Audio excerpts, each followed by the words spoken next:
আমার নাম মহুজা। আমার বয়স ২২ বছর। আমি দেখতে সুন্দর। আমি ইউনিভার্সিটিতে পড়ি। এখন যেই ঘটনাটি বলব তখন লকডাউনের কারণে ইউনিভার্সিটি ছিল বন্ধ। শুধু কয়েকটা প্রাইভেট টিউশন আছে, যার মধ্যে গণিত টিউশনের সময় সন্ধ্যা ৬টা থেকে রাত ৮টা। আমার বাসা থেকে ম্যাডামের বাসা রিকশায় যেতে ২০ মিনিট লাগে। আমরা মোট ১০ জন ছাত্রী ম্যাডামের কাছে প্রাইভেট পড়ি।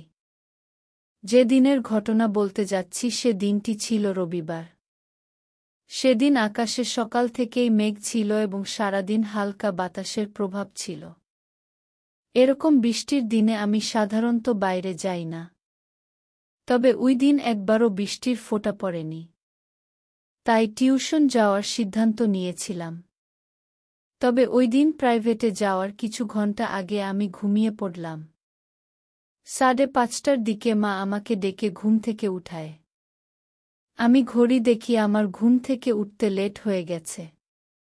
আমি তাড়াতাড়ি ঘুম থেকে উঠে রেডি হয়ে বাড়ি থেকে প্রাইভেটের উদ্দেশ্যে বের হয়ে গেলাম এবং সঠিক সময়ের মধ্যে পৌঁছেছিলাম।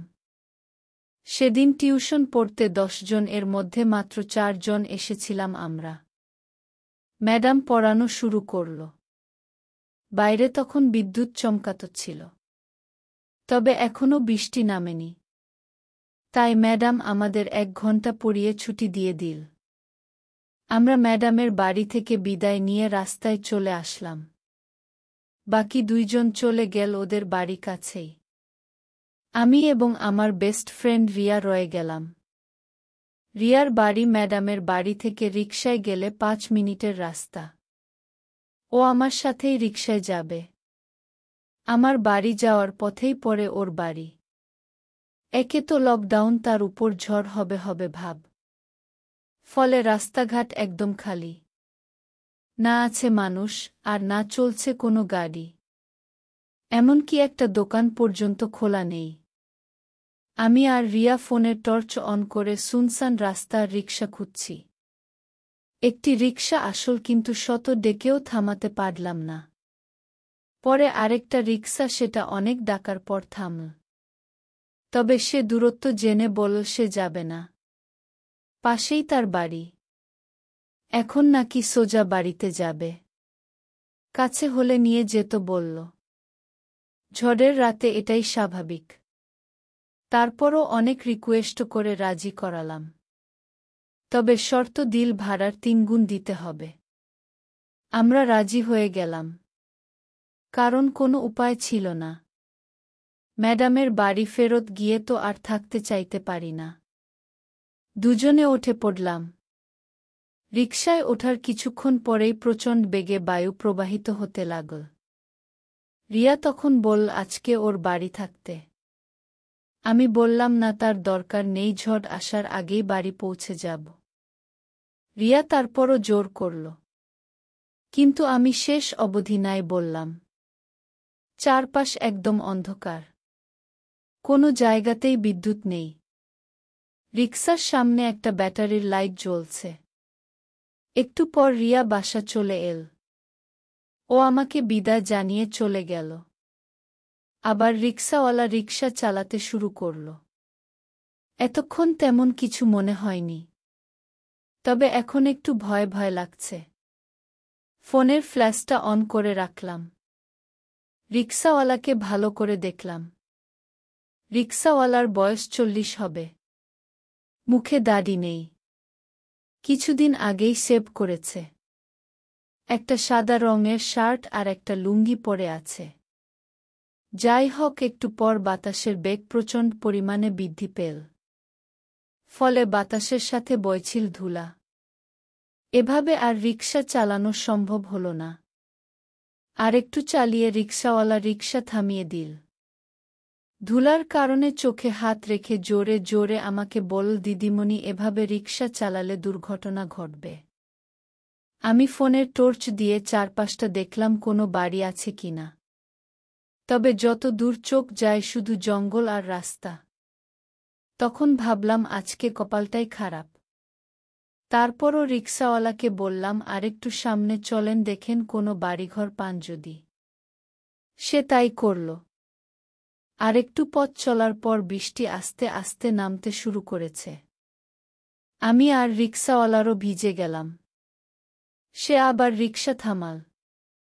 বলল, এখন আর যাওয়া সম্ভব না। আমি নেমে চারপাশটা ভালো করে দেখলাম। আমার চোখ পড়ল জঙ্গলের একটু ভিতরে অবস্থিত একটা প্রায় শ্যাওলা পড়া 100 বছর পুরানো একটি বাড়ির দিকে। এতক্ষণে ঝড় পুরোপুরিভাবে শুরু হয়ে গেছে। আমরা পুরোপুরি ভিজে গেছি। আমাদের শরীর শীতে কাঁপছে। কোনো উপায় না দেখে রিকশাওয়ালাকে বললাম, চলেন ওই বাড়িটায় আশ্রয় নেই। বলেই আমি দৌড়ে বাড়িটার বারান্দায় গিয়ে দাঁড়িয়ে লাইট ধরলাম রিকশাওয়ালার আসার জন্য। সে রিকশা একপাশে দাঁড় করিয়ে সিটের ভেতর থেকে একটা প্লাস্টিকের ভাঁজ করা কাগজ নিয়ে দৌড়ে আমার কাছে এলো। 20-30 মিনিট অপেক্ষা করলাম যদি ঝড় থামে। কিন্তু ঝড় থামার কোনো নামগন্ধই নেই। পরে আমরা হরর মুভির মতো দেখতে ভাঙ্গা বাড়ির ভিতরে ঢুকলাম। মোট 3টা রুম। 2টা একদম ভাঙ্গা। নিচে ইট পড়ে আছে। তবে 3 নং ঘরটা মোটামুটি ভালোই। ঘরে কোনো জানালা নেই। একটা কাঠের দরজা আছে শুধু। দরজাটা বাতাসের বেগে বারবার খুলছে আর বন্ধ হচ্ছে। আমরা ওই ঘরটাতে ঢুকে দরজা বন্ধ করে দিলাম। ঘর এখন একদম অন্ধকার। রিকশাওয়ালা তার বাটন ফোনে লাইট অন করে ইট জট করে ইটের উপর রাখলেন। এখন হালকা হালকা দেখা যাচ্ছে। আমি লক্ষ্য করলাম রিকশা চালক সুযোগ পেলেই উকি মেরে আমাকে দেখছে। কি আর করার, এ অবস্থায় এটা স্বাভাবিক। সে পরে তার প্লাস্টিকের কাগজ মেঝেতে বিছিয়ে দিল। কাগজটায় মোটামুটি 2 জনে চাপাচাপি করে শুয়ে ঘুমানো যাবে। তখন আবার আমার মার কল আসল। আমি ভয় পেয়ে গেলাম যে কি বলবো। এটা তো আর বলা যায় না যে একটা পুরানো ভাঙ্গা বাড়িতে একজন রিকশাচালকের সাথে রাতে ঘুমাবো। তাই কল রিসিভ করে বললাম, আমি রিয়ার বাড়িতে।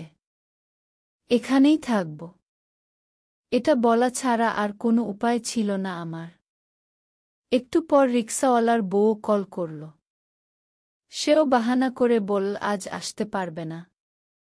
এক বন্ধুর বাসায় ঝড়ে আটকে গেছে।